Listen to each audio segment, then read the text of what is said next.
Hello students. Last class में हमने सीखा था बच्चों एसिड के बारे में। एसिड्स क्या होते हैं और स्ट्रॉन्ग एसिड क्या है, वीक एसिड क्या है और उनकी पीएच के बारे में। आज बच्चों हम सीखेंगे यूनिवर्सल इंडिकेटर किसको कहते हैं। What is universal indicator? Universal indicator.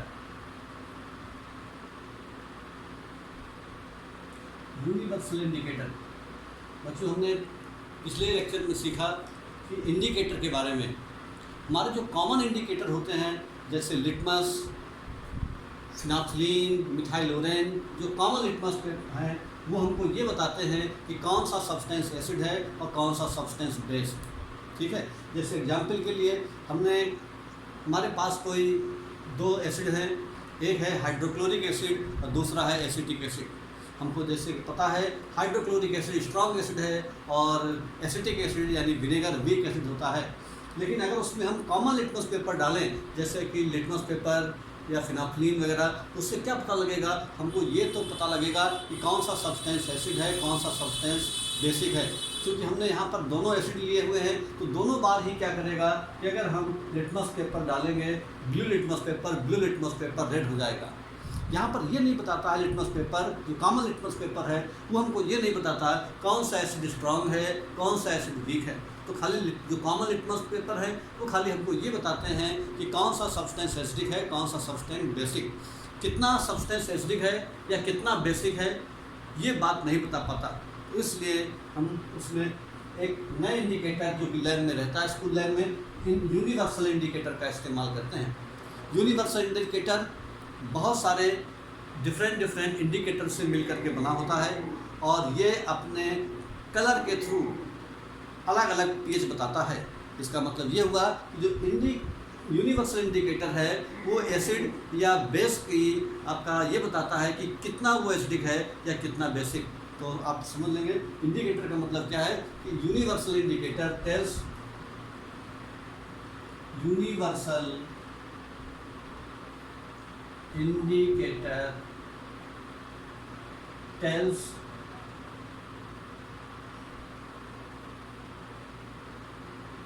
how acidic solution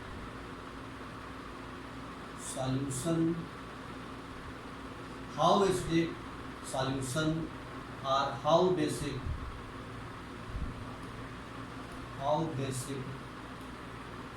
solution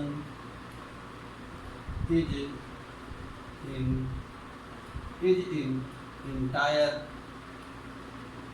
entire pH range।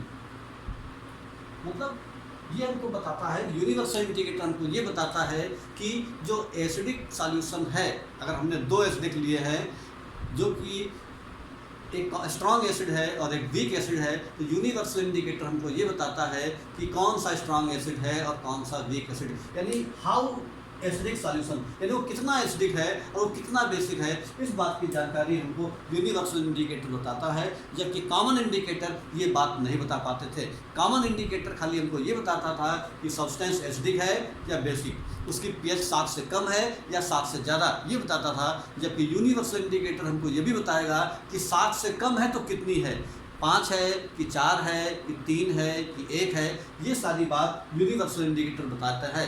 ठीक उसी प्रकार अगर कोई सॉल्यूशन बेसिक है, दो सॉल्यूशन हमने बेसिक लिए हुए हैं, एक आपका वीक बेसिक है और एक स्ट्रॉन्ग बेस, तो भी आपका यूनिवर्सल इंडिकेटर हमको ये बताता है अपने कलर चेंज के थ्रू कि कौन सा सॉल्यूशन ज़्यादा बेसिक है और कौन सा सॉल्यूशन कम बेसिक।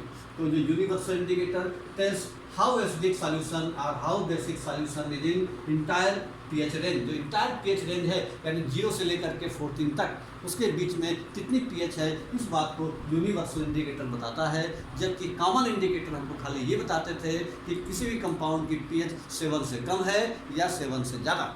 जबकि ये क्या बताते हैं कि 7 से कम है तो आखिर कितनी, 7 से ज़्यादा है तो आखिर कितनी, ये बात यूनिवर्सल इंडिकेटर बताते हैं। Universal indicator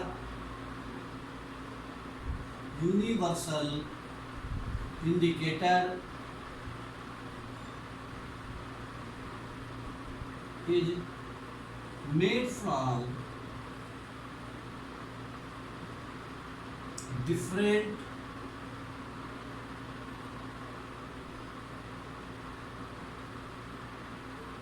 kind of indicators यहाँ पर इंडिकेटर्स क्या होते हैं, एक प्रकार की डाई होती है। Indicators, universal indicator is made from different kind of indicators, different indicator से मिलकर के यूनिवर्सल इंडिकेटर बनाए जाते हैं। तो बच्चों इस तरीके से यूनिवर्सल इंडिकेटर क्या करते हैं कि वो आपको डिफरेंट काइंड के इंडिकेटर से मिलकर के बनते हैं और वो ये बताते हैं अपने कलर चेंज के थ्रू कि कौन सा सब्सटेंस कितना एसिडिक है या कौन सा सब्सटेंस कितना बेसिक है। तो बच्चों ध्यान रखना है, एक कॉमन इंडिकेटर होते हैं, एक यूनिवर्सल इंडिकेटर होते हैं, दोनों में फ़र्क क्या है। कॉमन इंडिकेटर खाली हमको ये बताता है कि किस सॉल्यूशन की पीएच 7 से कम है, किसकी 7 से ज़्यादा, जबकि यूनिवर्सल इंडिकेटर ये बताते हैं कि 7 से कम है तो आखिर कितनी और 7 से ज़्यादा है तो आखिर कितनी। तो ये कैसे बताएंगे, तो ये एक आपका चार्ट रहता है यूनिवर्सल इंडिकेटर का, उनका कलर और उनका पीएच का चार्ट आपको याद रखना पड़ेगा और उसके हिसाब से उसकी पीएच कलर के हिसाब से वो पीएच उसकी निकाली जाती है। तो हम बच्चों अब हम कलर बताने जा रहे हैं कि किस साल्ट का कलर कौन कौन सा है। ये जो साल्ट का कलर के थ्रू ये पता चल जाता है कि आखिर उसकी पीएच कितनी है। तो हम आपको ये बताने जा रहे हैं कि साल्ट की पीएच का कलर कैसे पहचानेंगे। तो देखिए सबसे पहले जो है इसका कलर,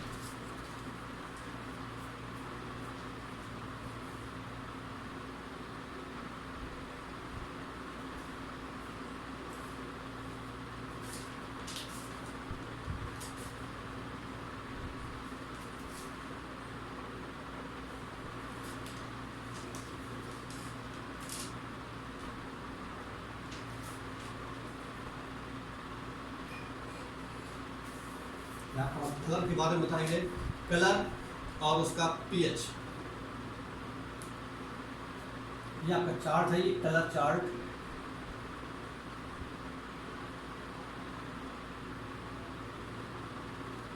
एक कलर चार्ट है, इसमें पीएच ये आपको लर्न करना पड़ेगा और उसका कलर ये फिक्स रहता है। अगर मान लीजिए पीएच 0 है तो ऐसा कलर होगा डार्क रेड, डार्क रेड। अगर मान लीजिए कोई सॉल्यूशन है उसमें हमने यूनिवर्सल इंडिकेटर ऐड किया तो जैसे ही उसका कलर अगर डार्क रेड आ जाए तो इसका मतलब है ऐसे कंपाउंड की सॉल्यूशन की पीएच कितनी है, 0। ये आपको याद रखना पड़ेगा। अगर 1 है तो उसको बोलेंगे रेड, रेड मतलब डार्क रेड नहीं होगा बल्कि रेड होगा, ऐसा कलर रेड है अगर पीएच 1 है तो।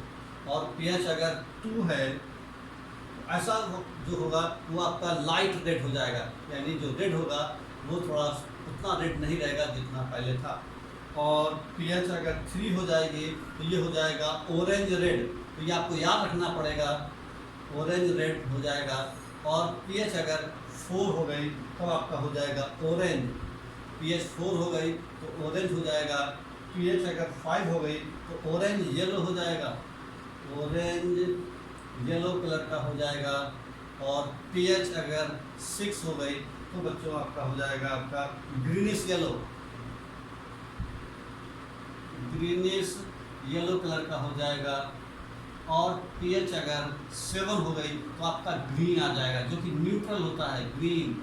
आपका ग्रीन कलर आने का मतलब है कि पीएच 7 हो गई, और पीएच 7 होने का मतलब है कि जो कंपाउंड हम ले रहे हैं उसकी पीएच कितनी है, 7, यानी न्यूट्रल हो गया। जैसे हम प्योर वाटर में अगर हम यूनिवर्सल इंडिकेटर मिलाएं तो हमें कलर उसका हमको ग्रीन दिखाई पड़ेगा, और ग्रीन दिखाई पड़ने का मतलब है कि उसका जो आपका एसिडिक बिहेवियर है वो ना तो एसिडिक है ना बेसिक, बल्कि कैसा है, न्यूट्रल।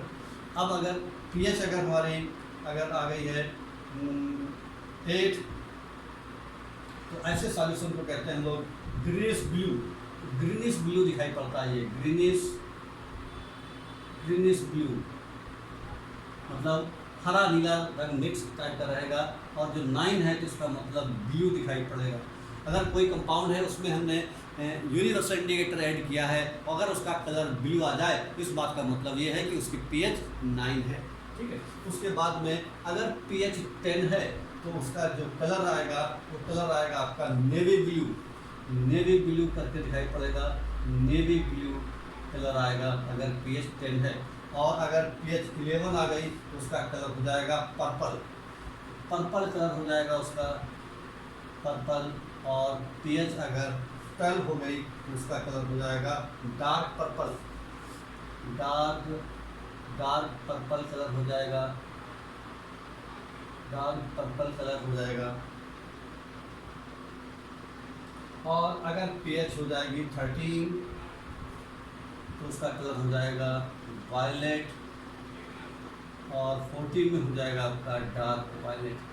तो इस तरह से हम क्या देखते हैं बच्चों, ये जो है ये कलर चार्ट आपको याद रखना पड़ता है। इस कलर चार्ट के थ्रू हम ये जान पाते हैं कि कितनी pH है। ये बात आपका ऑर्डिनरी इंडिकेटर नहीं बता पाते। तो इस तरीके से हमको बच्चों ये कलर चार्ट याद होना चाहिए। कलर चार्ट याद है तो इस तरीके से हम बता सकते हैं कि कोई भी आपका सॉल्यूशन दिया हुआ है उस सॉल्यूशन की pH कितनी है। और जब pH हमको पता चल जाएगी दो सॉल्यूशन की तो हम ये जान जाएंगे कि सॉल्यूशन स्ट्रॉन्ग एसिड है या वीक एसिड। ठीक है, जैसे मान लीजिए हमारे पास दो एसिड हैं और दो एसिड में एक एसिड में कलर रेड आ रहा है और दूसरे एसिड में कलर आपका ग्रीनिश येलो आ रहा है। तो जिसमें कलर ग्रीनिश येलो आ रहा है इसका मतलब उसकी pH 6 है। जिसमें कलर रेड आ रहा है जिस सॉल्यूशन में यूनिवर्सल इंडिकेटर डालने के बाद उसकी pH 1 है, इसका मतलब जिसकी pH 1 है वो क्या है, स्ट्रॉन्ग एसिड, और जिसकी pH 6 है वो कैसा है, वीक एसिड। तो इस तरीके से जो रिलेटिव स्ट्रेंथ ऑफ एसिड और बेस की है वो बताता है। तो हम ये भी कह सकते हैं कि जो यूनिवर्सल इंडिकेटर होता है it tells what is the relative strength of acid and base, यानी जो एसिड और बेस है उसकी रिलेटिव स्ट्रेंथ क्या है, मतलब कौन कितना स्ट्रांग है कौन कितना वीक है। इस बात की जानकारी हमको यूनिवर्सल इंडिकेटर देते हैं। देखो यूनिवर्सल इंडिकेटर क्या था ये हमने जाना। अब हम जानेंगे कि pH जो है उसका क्या रोल है हमारी डेली लाइफ में। तो importance of pH in our daily life, importance of pH,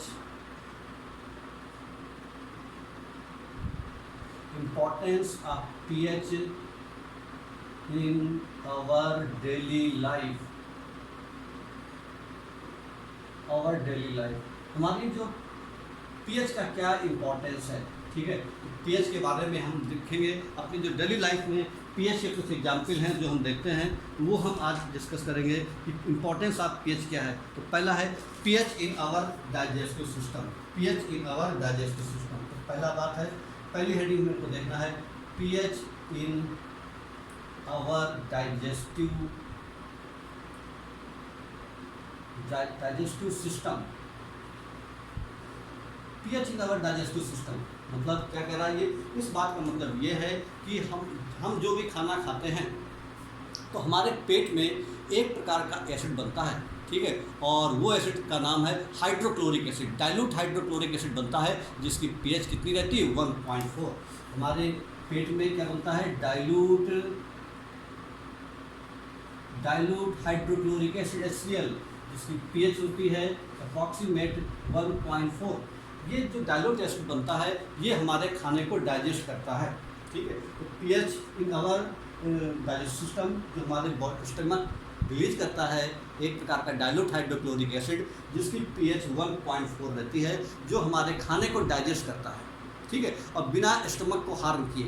ये खास बात है कि हमारे स्टमक को कोई नुकसान नहीं पहुंचाता और हमारे खाने को डाइजेस्ट करता है। लेकिन जब कभी कुछ रीजन की वजह से क्या होता है, ये जो एसिड है वो ज़्यादा क्वांटिटी में एक्सेस में वो रिलीज हो जाता है बाई आवर स्टमक, ठीक है। कुछ रीजन कैसे होते हैं, जैसे कि ओवर ईटिंग, ज़्यादा खाना खाने की वजह से, या इस तरह की जो एसिडिक चीज़ें हैं जैसे आपके चाउमीन बर्गर जो फास्ट फूड वगैरह है, ये खाने से क्या होता है कि हमारे पेट के अंदर हमारे स्टमक के अंदर जो हाइड्रोक्लोरिक एसिड है उसका सिक्रेशन ज़्यादा होता है। और जब वो सिक्रेशन ज़्यादा होता है तो हमारे पेट के अंदर एक प्रकार का पेन होने लगता है जिसको हम एसिडिटी कहते हैं और इरिटेशन होने लगता है, ठीक है। तो वो क्या करता है कि हमारे pH का ज़्यादा pH हमारे जो है ज़्यादा क्वांटिटी में एसिड हमारे पेट के अंदर बनने लगा जिसकी वजह से हमारा जो है पेन हो रहा है और इरिटेशन होता है। तो हम क्या करते हैं, ये जो एक्स्ट्रा एसिड है इसको हम न्यूट्रलाइज करने के लिए हम क्या करते हैं, एक प्रकार का माइल्ड बेस लेते हैं। कौन सा बेस लेते हैं, माइल्ड बेस। माइल्ड बेस मतलब, माइल्ड का मतलब वीक बेस लेते हैं, माइल्ड बेस लेते हैं। और ये जो माइल्ड बेस है इसको हम एंटा एसिड भी कहते हैं। क्या कहते हैं? एंटा एसिड। एंटा एसिड का मतलब एक्चुअली होता है एंटी एसिड। एंटी एसिड मतलब एसिड को न्यूट्रलाइज करने वाला है, जो एसिड के अपोजिट नेचर वाला है।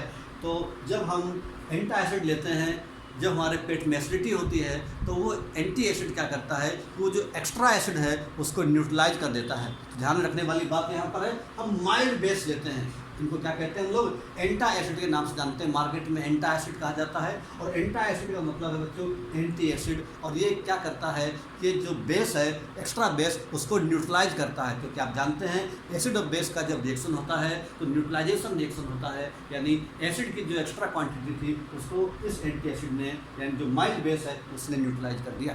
ठीक है। मार्केट में 2 कॉमन आपके एंटी एसिड्स होते हैं। There are two common antacids. 2 common antacids हैं। कौन कौन से हैं? एक जो एंटासिड, कॉमन एंटासिड है, जिसको बोलते हैं हम लोग मैग्नीशियम हाइड्रोक्साइड, इसको बोलते हैं milk of magnesia. Milk of magnesia. ये बच्चों क्या होता है? ये माइल्ड बेस है, यानी मैग्नीशियम हाइड्रोक्साइड का सॉल्यूशन रहता है। तो ये हमारा माइल्ड बेस है।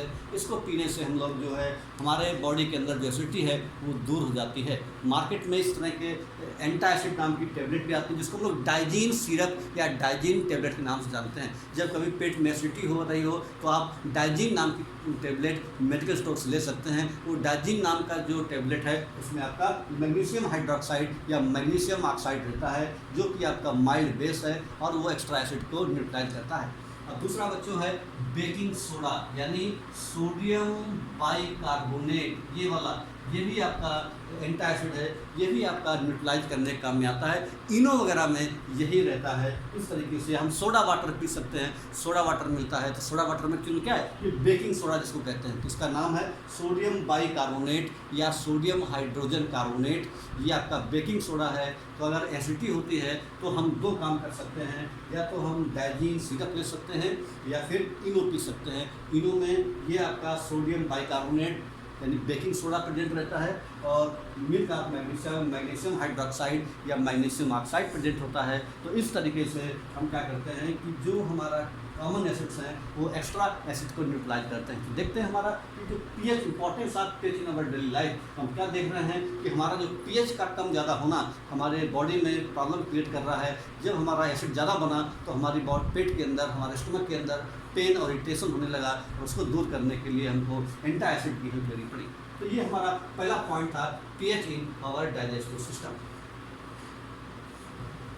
अब दूसरा पॉइंट, दूसरा इंपॉर्टेंस क्या है? दूसरा इंपॉर्टेंस बच्चों है हमारा pH change as the cause of tooth decay. PH change as the cause of tooth decay. PH change, दूसरा पॉइंट है pH change as the cause of tooth decay. Tooth decay. Yes बच्चों, दूसरा point important ये है कि the pH change is the cause of tooth decay. ऐसा क्या होता है भाई? पीएच के चेंज होने से टूथ, हमारे जो दांतों में क्या प्रॉब्लम होती है?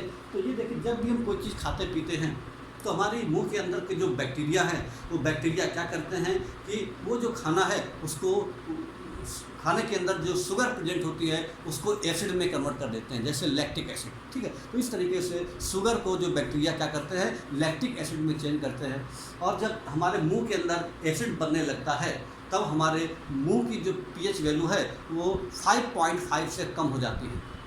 यानी हमारे मुंह का जो नेचर है वो पूरा एसिडिक हो जाता है और मुंह के अंदर की पीएच 5.5 से कम हो जाती है।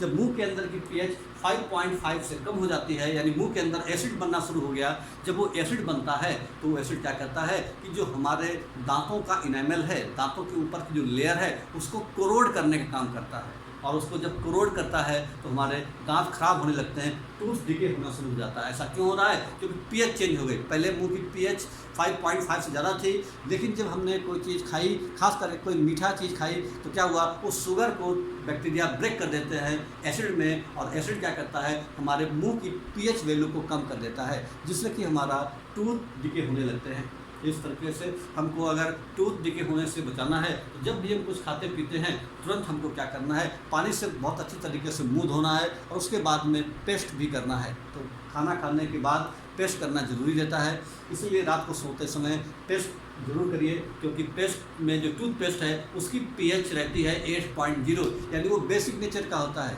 जब मुंह में पेस्ट करते हैं तो जो हमारे मुंह में एसिड फार्म हुआ है उस एक्स्ट्रा एसिड को न्यूट्रलाइज कर देता है वो पेस्ट, और इस तरह से हमारे दांत खराब होने से बच जाते हैं। ठीक बच्चों, इस तरह से क्या देखा हमने, pH change is the cause of tooth decay. क्या हो रहा है यहाँ पर, जो कुछ हम मीठा खा रहे हैं वो स्वीट को ब्रेक कर दे रहा है, शुगर को, बैक्टीरिया इसमें एसिड में, और एसिड क्या करते हैं, हमारे मुंह की जो पीएच है 5.5 से कम कर देते हैं, जिससे कि हमारे जो टूथ हैं उनका डिके होना शुरू हो जाता है। तो हमको डिके होने से बचाने के लिए क्या करना रहता है, हम जब भी खाना खाएं तो खूब अच्छी तरीके से पानी से मुंह धोएं, कुल्ला करें, और उसके बाद में पेस्ट की हेल्प लें, क्योंकि टूथपेस्ट जो होता है उसकी पीएच वैल्यू 8 होती है, जो कि बेसिक नेचर का है, और एसिड और बेस आपस में न्यूट्रलाइज हो जाते हैं, और एक्स्ट्रा जो आपका एसिड बना हुआ था उसको न्यूट्रलाइज कर देता है, और हमारे टूथ डिके होने से बच जाते हैं। ठीक बच्चों, दूसरा हमारा पॉइंट था pH change is the cause of tooth decay. तीसरा पॉइंट है plants and animals are sensitive to the pest. Plants and animals, ठीक है, प्लांट्स एंड एनिमल्स, तीसरा पॉइंट है plants and animals are sensitive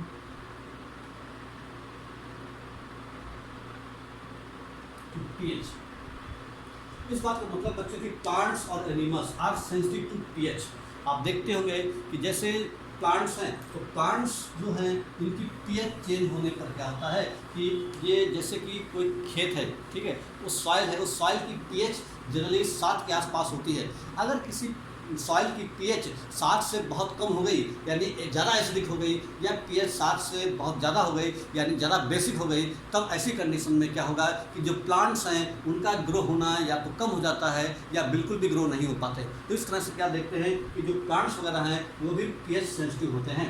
ठीक है, इसी प्रकार से बच्चों जो आपके एनिमल्स वगैरह जो होते हैं ये भी आपका पीएच चेंज इन पर भी फर्क पड़ता है, यानी इनके ऊपर भी पीएच के चेंज होने से फर्क पड़ता है। जैसे कि आपके एक्वेटिक स्पेसीज से, यानी पानी में रहने वाले जीव जंतु जो है, मछलियाँ वगैरह या और पानी में रहने वाले छोटे मोटे कीड़े मकोड़े, तब क्या होता है कि जैसे कि जो पीएच है, पानी की पीएच बदल जाती है, जैसे एसिड रेन होती है।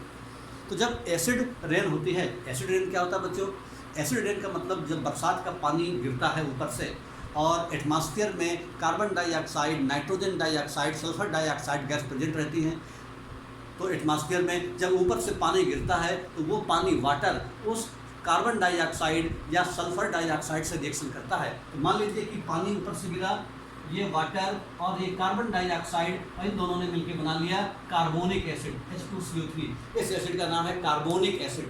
ठीक, अगर मान लीजिए कि सल्फर डाइऑक्साइड प्रेजेंट है तो यहाँ पर H2O के साथ रिएक्शन होगा और ये बना लेगा H2SO3, इसको बोलते हैं हम लोग सल्फ्यूरस एसिड। H2SO4 सल्फ्यूरिक होता है। ऐसे ही NO2 जो बनेगा, NO2 अगर प्रेजेंट है और यहाँ पर H2O के साथ रिएक्शन हुआ तो बना लेगा बच्चों HNO2, जिसको बोलते हैं नाइट्रस एसिड। ये जो एसिड हैं, ये एसिड जब बरसात होती है तो ऊपर से आपका पानी और ये गैसें आपस में रिएक्शन करके इस प्रकार के एसिड बनाती हैं, और जब इस प्रकार का एसिड आपका रिवर में गिरता है तो उससे क्या होता है, इसको बोलते हैं हम लोग एसिड रेन। और उस एसिड रेन की वजह से क्या होगा, जो वाटर है जिसकी पीएच लगभग 7 के आसपास थी, वो पीएच आपकी घट जाती, डिक्रीज हो जाती है। और डिक्रीज होने की वजह से जो आपके एनिमल्स हैं, जो एक्वेटिक स्पेसीज हैं, वो डिफ़िकल्ट फील करते हैं, और बहुत ज़्यादा अगर पीएच कम हो जाती है तो उनकी डेथ तक हो जाती है। तो इस तरह से हमारे प्लांट्स और एनिमल्स वो भी पीएच सेंसिटिव होते हैं। इस बात से हमको पता चल रहा है कि पीएच बहुत कम ज़्यादा होती है तो प्लांट भी ग्रो नहीं कर पाते या उनका ग्रोथ काफ़ी कम हो जाती है। उसी तरह से अगर पानी के अंदर आपका जो एसिड्स है वो ज़्यादा कम हो जाए तो उस तरह से जो वहाँ के जो एक्वेटिक्स लाइफ्स है वो भी खतरे में पड़ जाती है। जो समुद्री जीव जंतु जैसे मछली वगैरह हैं उनका मरना शुरू हो जाता है। ठीक है बच्चों, ये plants and animals are sensitive to pH. तो ये हमने देखे कि pH in our daily life. उसके बाद क्या है बच्चों, self defence by animals and plants. Self, अगला पॉइंट है बच्चों self defence. Self defence by animals and plants. Animals and plants through chemical warfare, तो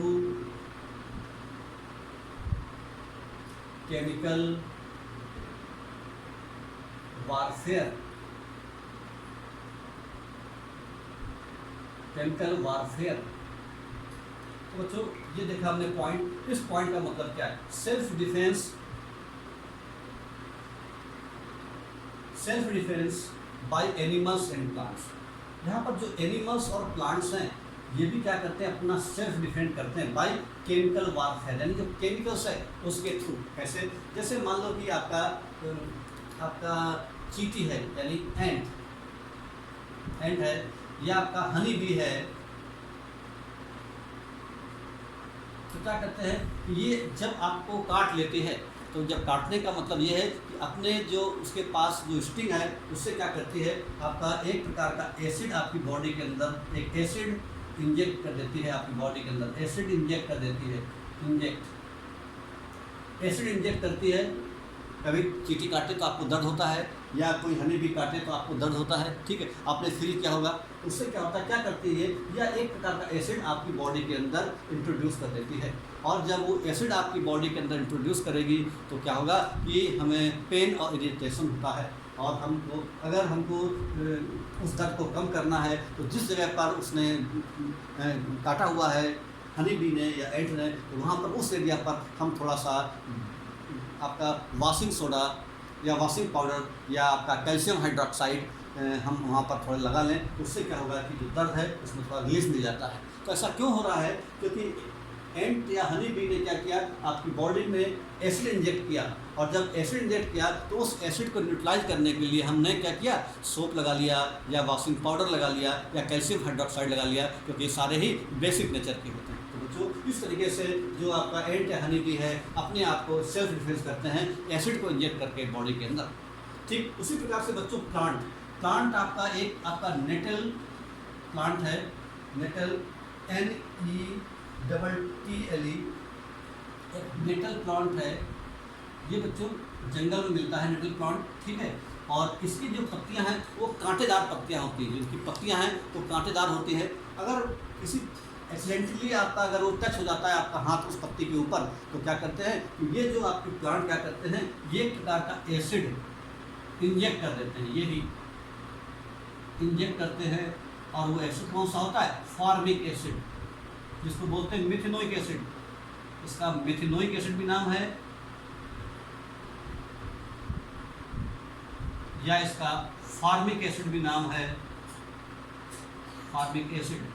और ये क्या करेगा, आपका इंजेक्ट कर देगा आपकी बॉडी के अंदर, तो उससे क्या होगा कि हमें पेन होने लगता है। और उस पेन को रिलीव करने के लिए हम क्या करेंगे कि हम उस एरिया पर आपका कोई बेस आपका लगा लेते हैं। जैसे कि हमने आपको बताया कैल्शियम हाइड्रोक्साइड ले लें, चूना जिसको कहते हैं हम लोग, या हम आपका वॉशिंग पाउडर लगा लें, या कोई सोप डिटर्जेंट लगा लें। उससे क्या होगा कि जो हमको दर्द है, पेन है, उसमें रिलीफ मिल जाता है। तो बच्चे देखते हैं कि जो सेल्फ डिफेंस है, जो हमारे प्लांट और एनिमल हैं वो भी क्या कर रहे हैं, अपने सेल्फ डिफेंस के लिए ये काम कर रहे हैं, एसिड इंजेक्ट करते हैं, और जिसकी वजह से वो अपने आप को बचा पाते हैं। ठीक है, तो ये पीएच हमने क्या देखा कि पीएच का हमारी डेली लाइफ में भी यूज है। इस तरह की चीज़ों से हम देखते हैं कि पीएच के चेंज होने से क्या फर्क होता है। इसके बाद बच्चों हम पढ़ेंगे अब आगे। ये हमने अभी तक जो बात पढ़ी वो सारी बात हमने पढ़ी एसिड के बारे में हमने सीखा। अब बच्चों हम सीखने जा रहे हैं बेस के बारे में कि आखिर बेस क्या चीज़ होती है। ठीक है बच्चों, तो एसिड के बारे में जैसा हमने सीखा वैसे ही हम सीखेंगे बेस के बारे में। बेस क्या होते हैं? ठीक बच्चों, तो सबसे पहले बेस का मतलब क्या होता है? तो बेस का मतलब ये है कि base are sweet in taste. पहली बात क्या होता है? Base are bitter in taste. Base are bitter in taste, bitter in taste. Bases are bitter in taste, जबकि एसिड कैसे होते थे? दे आर सोर इन टेस्ट। एसिड सोर इन टेस्ट थे, they are bitter in taste. तो आपके base वो होते हैं जो आपके टेस्ट में बिटर होते हैं, कड़वे स्वाद के होते हैं, कड़वा लगते हैं। उसके बाद में basis are soapy to touch, मतलब चिकने होते हैं, बिल्कुल बिल्कुल छूने पर चिकने चिकने लगते हैं। जैसे हम किसी साबुन को छुए तो हमको चिकने चिकने लगता है, वही चीज़ यहाँ पर कह रहा है basis are soapy to touch, smooth होते हैं बिल्कुल। तो दूसरा पॉइंट आपका बेस के बारे में ये होता है। ठीक है, उसके बाद में बेस में और क्या कॉमन होता है? जो जैसे एसिड में हमने कॉमन देखा था, तो जनरली हम कह सकते हैं बेस वो होते हैं वो लगभग एसिड के अपोजिट होते हैं। जैसे मतलब आल जो बेस होते हैं उनके अंदर क्या रहता है? बेसिस are those substance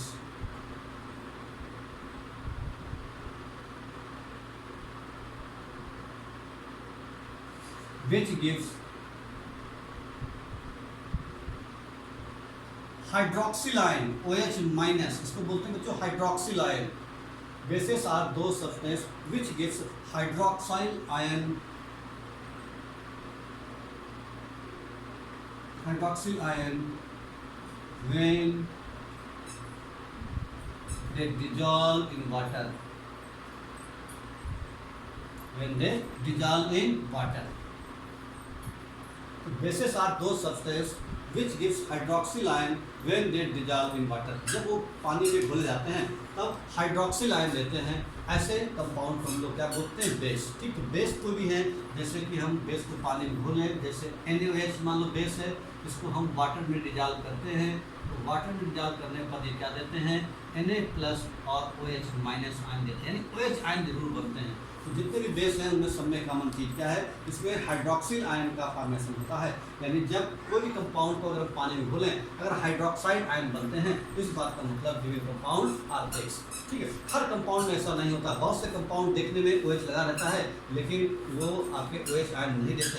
जैसे CH3OH, इस कंपाउंड में OH भी लगा हुआ है, लेकिन ऐसे कंपाउंड को अगर हम पानी में घोलेंगे तो OH आयन ये नहीं देगा, और OH आयन नहीं देगा तो इसका मतलब ये बेस नहीं है। तो इसका मतलब जितने भी बेस हैं सब में एक खास बात क्या है कि वो हाइड्रोक्सिल आयन देते हैं। कब? जब उसको वाटर में डिजॉल्व किया जाए। तो बच्चों ये बेस के बारे में ध्यान रखना है कि base are bitter in taste, स्वाद में कड़वे होते हैं। Bases are soapy to touch, छूने में चिकने होते हैं। बेसिस वो होते हैं जो वाटर में डिजॉल्व करने पर हाइड्रोक्सिल आयन देते हैं, उसको हम लोग क्या कहते हैं? बेस। उसके बाद स्ट्रॉन्ग बेस और वीक बेस, जैसा कि हमने पीछे स्ट्रॉन्ग एसिड और वीक एसिड के बारे में सीखा था, यहाँ पर वही बात है। स्ट्रॉन्ग बेस और वीक बेस, स्ट्रॉन्ग बेस वो होते हैं which are completely dissociated, which are completely dissociated in water. यहाँ पर कर सकते हैं which are almost dissociated in water। Clear? Water में घोलने पर जो पूरी तरह से घुल जाए लगभग, उसको बोलते हैं स्ट्रॉन्ग बेस। जैसे आपके एग्जाम्पल हैं स्ट्रॉन्ग बेस के, जैसे एग्जाम्पल है sodium hydroxide, potassium hydroxide, caesium hydroxide, rubidium hydroxide, ये सारे आपके ETC और बहुत सारे, ये सारे कैसे हैं? ये सारे के सारे स्ट्रॉन्ग बेस कहे जाते हैं। ऐसे ही जो वीक बेस है, वीक बेस होते हैं which are partially dissociated.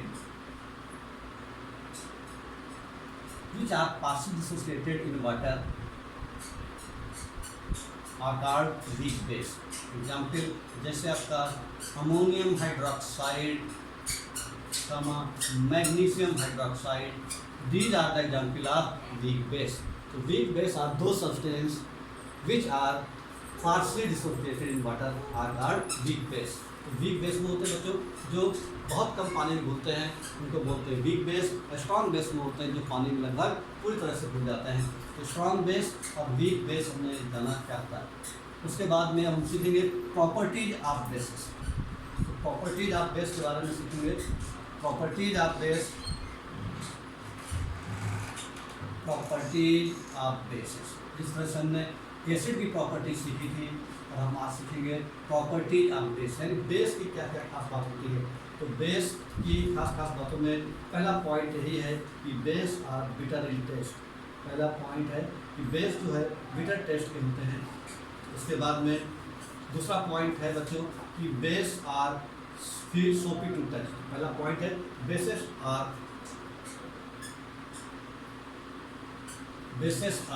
Bitter in taste. Bitter in taste में बिटर होते हैं. दूसरा पॉइंट है बेसेस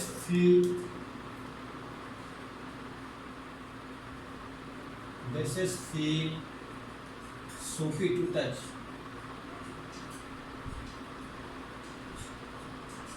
क्लियर. दूसरी खास बात ये होती है. तीसरा bases turn red litmus blue. जबकि एसिड क्या करते थे, ब्लू को रेड करते थे, जबकि क्या करेंगे बेसेस टर्न्स रेड लिटमस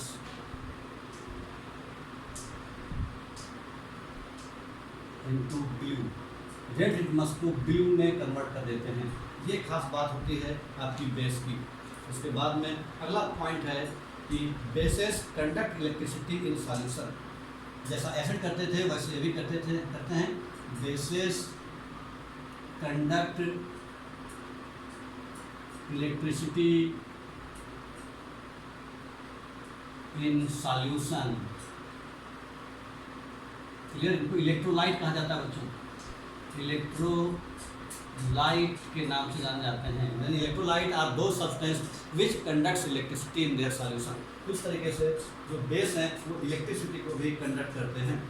उसके बाद base react with some metal to form hydrogen gas. एक पॉइंट इंपॉर्टेंट है जहाँ पर हम देखते थे कि जो एसिड थे वो मेटल के साथ जनरली रिएक्ट करते थे. यानी एसिड लगभग बहुत सारी मेटल के साथ रिएक्ट करते थे, लेकिन बेस सारी मेटल के साथ रिएक्ट नहीं करते. ये खास बात यहाँ पर है.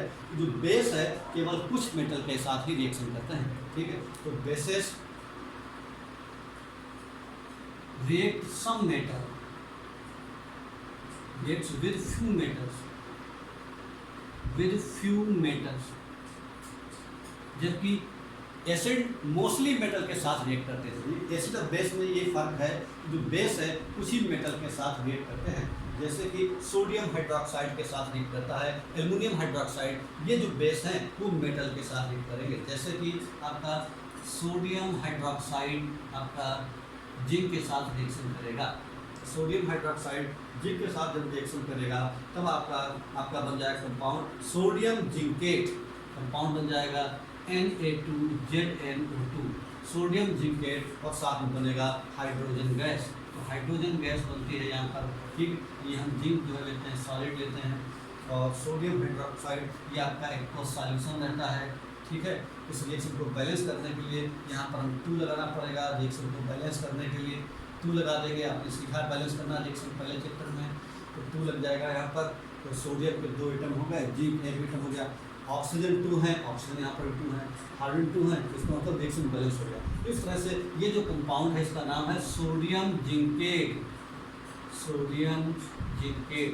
इस तरह से हम क्या देखते हैं कि जो बेस है वो बहुत ज़्यादा मेटल के साथ रिएक्शन नहीं करता, कुछ ही मेटल के साथ रिएक्शन करता है. जैसे जिंक और एल्युमिनियम के साथ रिएक्शन करता है. ठीक है. और जबकि आपका एसिड लगभग अधिकतर मोस्टली मेटल के साथ रिएक्शन करते थे. तो ये आपका प्रॉपर्टी है. उसके बाद में अगली प्रॉपर्टी है base react with acid to form salt and water. ये कॉमन पॉइंट है. बेस रिएक्ट विद एसिड, इस तरह से एसिड, ये कॉमन पॉइंट दोनों में लिखेंगे, एसिड में भी एक पॉइंट है, बेस में भी एक पॉइंट है, क्या है, base bases react with acid form salt and water, salt और वाटर बनाते हैं, यानी बेस का रिएक्शन जब एसिड के साथ होगा तो बच्चों साल्ट और वाटर बनेगा, base react with acid. Base हमने मान ले लिया सोडियम हाइड्रोक्साइड, एसिड ले लिया HNO3, तो यहाँ पर क्या बनेगा, सॉल्ट बनेगा और वाटर बनेगा, तो H और OH ये तो वाटर बन गया, तो हमने वाटर बना दिया, बाकी क्या बच गया, सॉल्ट बनाया, सॉल्ट क्या बन जाएगा, NaNO3, इसका नाम है सोडियम नाइट्रेट। तो बेस और प्लस एसिड, ये बेस है ये एसिड है, तो बेस और एसिड यहाँ पर बना वाटर और ये बना साल्ट। तो ये जब भी कभी एसिड और बेस का रिएक्शन होता है तो हमेशा साल्ट और वाटर ही बनते हैं। ये वाला पॉइंट हम एसिड के लिए भी लिख सकते हैं और बेस के लिए भी लिख सकते हैं, क्योंकि एसिड भी आया है और बेस भी आया है। ऐसे दूसरा हमने एग्जाम्पल ले लिया, पोटेशियम हाइड्रोक्साइड ले लिया और यहाँ पर एसिड ले लिया HCl, तब क्या हो जाएगा, H और OH मिलकर बन गया वाटर, यहाँ पर बन गया वाटर और बन गया साल्ट पोटेशियम क्लोराइड। ऐसे बहुत सारे एग्जाम्पल लिखे जा सकते हैं, तो अपने मन से सोच करके बहुत सारे बेस बहुत सारे एसिड आपस में रिएक्शन कराएंगे और देखेंगे साल्ट और वाटर को बना के देखेंगे कि साल्ट और वाटर क्या बन रहा है। तो साल्ट का नाम क्या है, साल्ट का नाम हमने 9th क्लास में लिखना सीखा है, ठीक है। इस तरीके से हम लोग, ये पॉइंट है हमारा कि base react with acid in form salt and water. अगला पॉइंट है bases react with non metal oxide to form salt and water. Bases जो है, बेसिस अगला पॉइंट है बेसिस रिएक्ट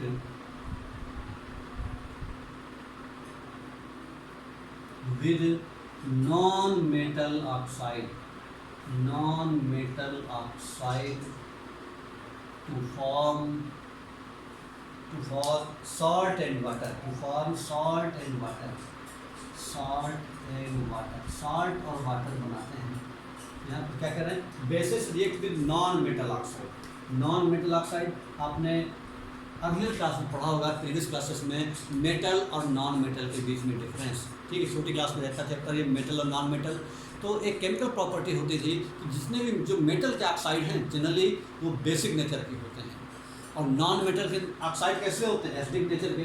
तो नॉन मेटल के ऑक्साइड एसिडिक हो गए और ये बेस है, तो फिर यही प्रॉपर्टी लग गई, यानी acid base react with water and salt and water, ठीक है। जैसे एग्जाम्पल के लिए हमने बेस ले लिया कैल्शियम हाइड्रोक्साइड और नॉन मेटल यानी कार्बन, नॉन मेटल ऑक्साइड हो गया कार्बन डाइऑक्साइड, ये हो गया बेस। तो base react with non metal oxide, they form salt and water, और क्या बनाएंगे, सॉल्ट और वाटर बनाएंगे। तो सॉल्ट क्या बना जाएगा, यहाँ पर सॉल्ट बन जाएगा कैल्शियम कार्बोनेट और प्लस बन जाएगा H2। इस तरीके से हमारा ये रिएक्शन बना सॉल्ट और water, base react with non metal oxide to form salt and water, ठीक है। रिएक्शन बैलेंस है कि नहीं, इस बात को जानने के लिए बैलेंस भी कर लेंगे। कैल्शियम का एक एटम है, कैल्शियम का यहाँ पर एक एटम है, O के यहाँ पर कितने एटम है, 2 और 2 ये 4, यहाँ पर 314 यानी ऑक्सीजन भी बैलेंस है। कार्बन यहाँ पर कितना है 1, यहाँ पर भी कार्बन 1 है, बैलेंस है। हाइड्रोजन कितना है 2 यानी रिएक्शन बैलेंस है। तो इस तरीके से आपका एक ये भी प्रॉपर्टी है कि base react with non metal oxide to form salt and water. इस तरह से बच्चों ये आपका जो प्रॉपर्टी है और इस प्रॉपर्टी के हिसाब से मतलब हमने देखा कि बेस की प्रॉपर्टी लगभग अपोजिट होती है एसिड के थ्रू, ठीक है। दोनों में कॉमन क्या रहता है, एसिड में H+ आयन कॉमन रहते हैं और बेस में OH आयन कॉमन रहता है। अब बच्चों एसिड और बेस हमारा कंप्लीट हुआ। अब हम पढ़ेंगे सॉल्ट, लेकिन उसके पहले हम थोड़ा इनके यूज के बारे में जान लेंगे। Use of acid and use of base. तो पहले हम सीखेंगे यूज ऑफ बेस, यानी बेस के क्या क्या यूज है। और इसको जानने के पहले एक और आपका कंफ्यूजिंग वर्ड है, इसको और जान लें, एल्कली और बेस में क्या डिफरेंस होता है। एल्कली एंड बेस, एक बार बच्चों एल्कली और बेस, तो एल्कली क्या होता है, alkali are those base which are dissolve in water. तो हम लिख सकते हैं alkali are those base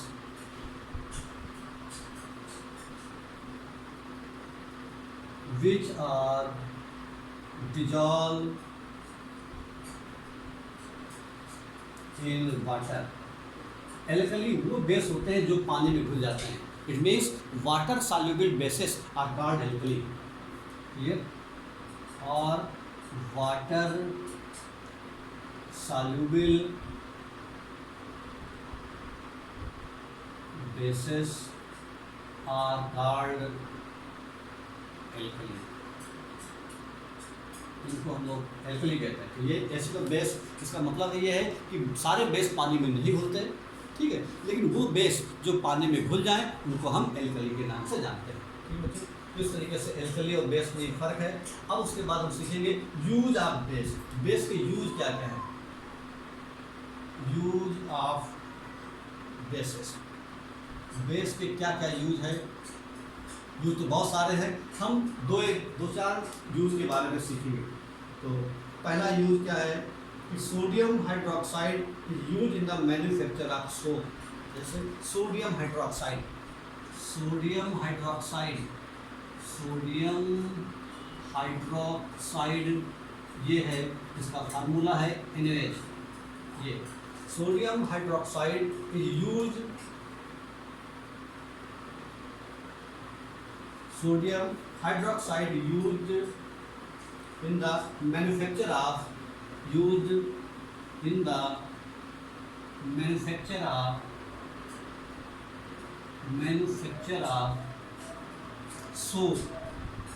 soap बनाने का काम में आता है. ठीक है. Comma paper and synthetic fibre. Soap, paper and synthetic fibre. Synthetic fibre बनाने के काम में आता है. तो देखा बच्चों, सोडियम बेस भी हमारे काम आ रहे हैं. तो पहला बेस का मतलब यूज ये है. दूसरा बेस क्या है? Calcium hydroxide is use the manufacture of bleaching powder. यानी जो कैल्शियम हाइड्रोक्साइड है, COOH का होल्ड का, इसको बोलते हैं calcium hydroxide. used in the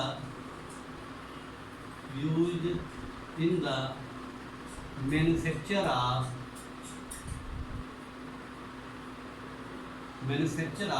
bleaching powder.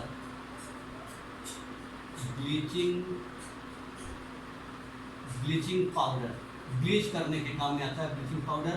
तो ब्लीचिंग पाउडर बनाने के काम में आता है कैल्शियम हाइड्रोक्साइड. बेस का दूसरा इस्तेमाल है वो ये है. तीसरा मैग्नीशियम हाइड्रोक्साइड, जैसा कि हमने पढ़ा था अभी थोड़ी देर पहले, जो मैग्नीशियम हाइड्रोक्साइड है, तीसरा इसका इस्तेमाल है. Magnesium hydroxide is used as antacid. तो मैग्नीशियम एसिडिटी को दूर करने के लिए जो एंटासिड होते हैं वो उनके लिए इस्तेमाल होता है. उसके बाद में चौथा पॉइंट है sodium carbonate use as washing soda. चौथा है sodium carbonate. Sodium carbonate is use as a washing soda.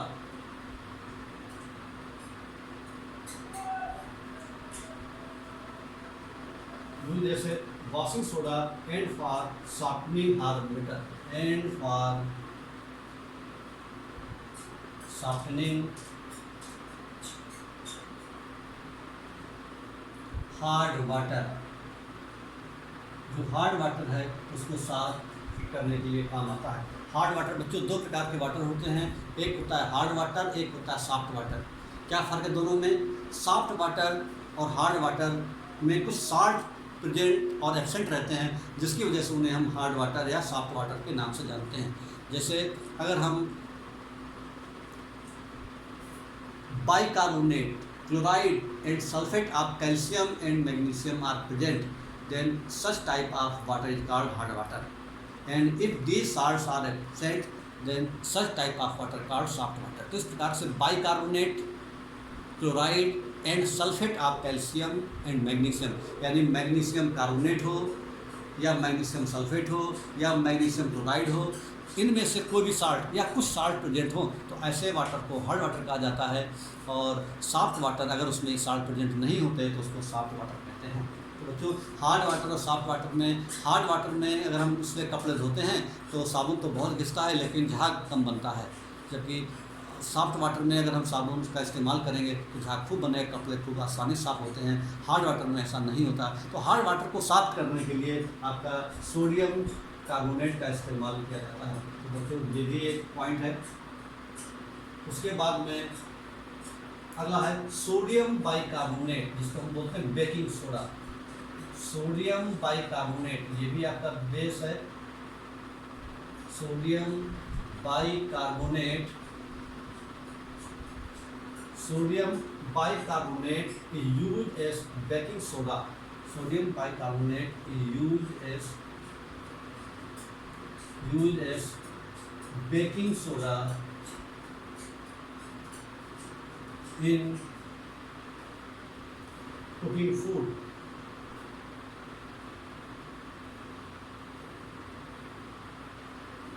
In cooking food, ठीक है, for making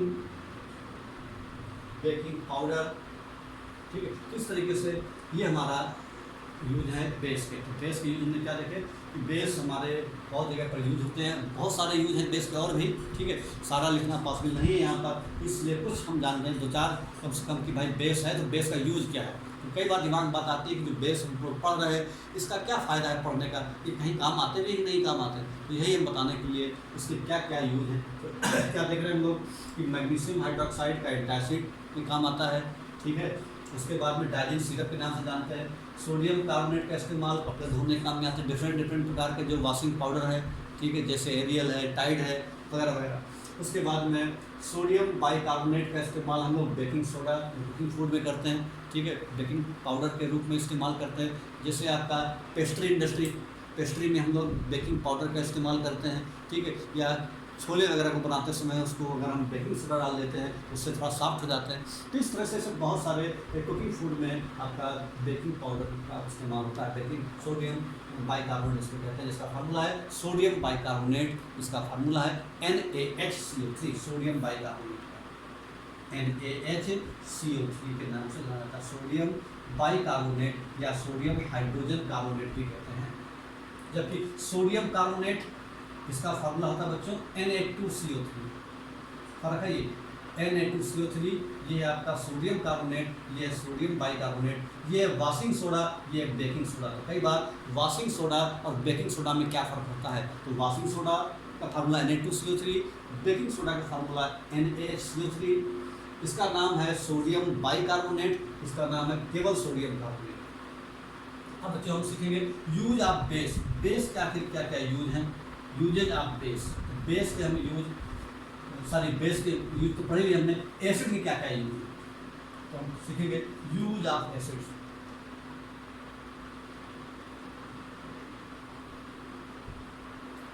एसिड के क्या क्या यूज, ठीक, जिस तरह से हमने बेस के यूज पढ़े, अब हम एसिड के यूज सीखने वाले हैं।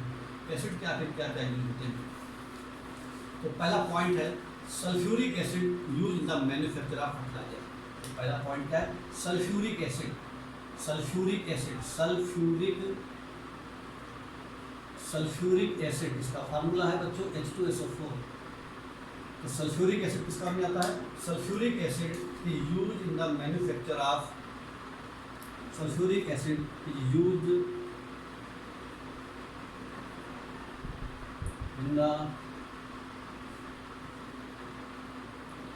Manufacture of fertilisers.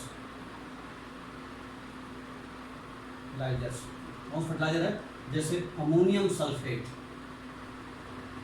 Ammonium sulphate नाम का जो फर्टिलाइजर है उसको बनाने के काम में आता है ये सल्फ्यूरिक एसिड।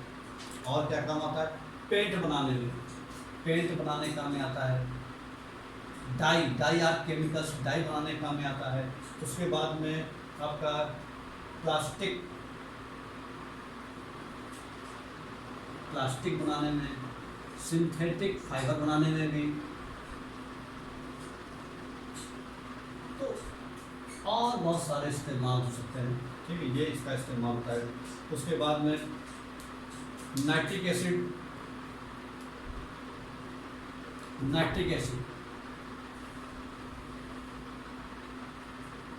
जिसका फार्मूला है HNO3, is used for manufacturing of fertilizers and explosives. Nitric acid is used for making explosive, इसका एग्जाम्पल है लाइक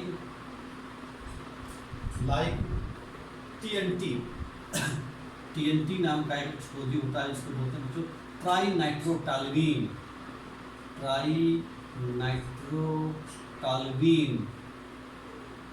पूरा नाम इसको। तो TNT नाम का एक्सप्लोजिव का मतलब विस्फोट करने काम में आता है, जैसे RDX वगैरह होता है, उसी तरह से TNT बनाने काम में आता है। तो नाइट्रिक एसिड का इस्तेमाल हम लोग TNT बनाने का काम करते हैं। एंड फर्टिलाइजर बनाने में भी इसका काम होता है। एंड फर्टिलाइजर कौन सा, लाइक अमोनियम नाइट्रेट, वहाँ पर अमोनियम सल्फेट था, यहाँ पर अमोनियम नाइट्रेट। तो ये भी देखा हमने बच्चों, इसका यही इस्तेमाल होता है। उसके बाद में तीसरा है इसका इस्तेमाल hydrochloric acid,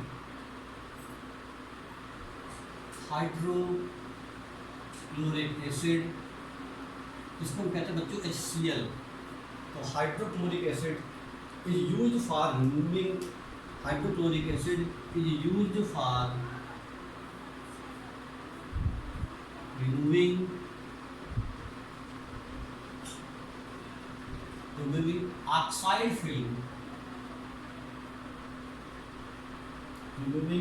oxide film from steel objects,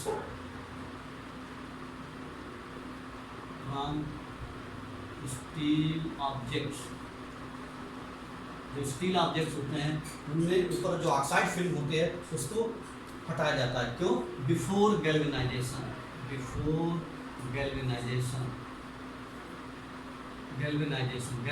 का मतलब होता है बच्चों जिंक की लेयर चढ़ना उसके ऊपर, ठीक है। तो गैल्वेनाइजेशन एक प्रोसेस है। तो जब गैल्वेनाइजेशन प्रोसेस जब करते हैं तो उसके ऊपर जो ऑक्साइड फिल्म होती है तो उस ऑक्साइड फिल्म को हटाना पड़ता है पहले, ठीक है, तब उसका गैल्वेनाइजेशन होता है। ये ठीक वैसे ही होता है जैसे हम लोहे की कोई सीट है, उसके ऊपर जंग लगी है और हमको उसके ऊपर पेंट करना है, तो पहले हम रेगमाल के थ्रू क्या करते हैं कि उसको पहले हम हटाते हैं, उसका जो जंग वगैरह है, जो आयरन की जो रस्टिंग है वो जो उसको हटाते हैं, रिमूव करते हैं, उसके बाद में पेंट करते हैं। ठीक उसी तरह से जब गैल्वेनाइजेशन किया जाता है तो उसके ऊपर एक जो ऑक्साइड जो लेयर रहती है उसको हाइड्रोक्लोरिक एसिड डाल करके रिमूव करते हैं और उसके बाद में फिर उसका गैल्वेनाइजेशन करते हैं। दोस्तों ये बहुत सारे एसिड के भी यूज हैं, बहुत सारे, ठीक है। तो यहाँ पर हमने कुछ एसिड्स के यूज बताए।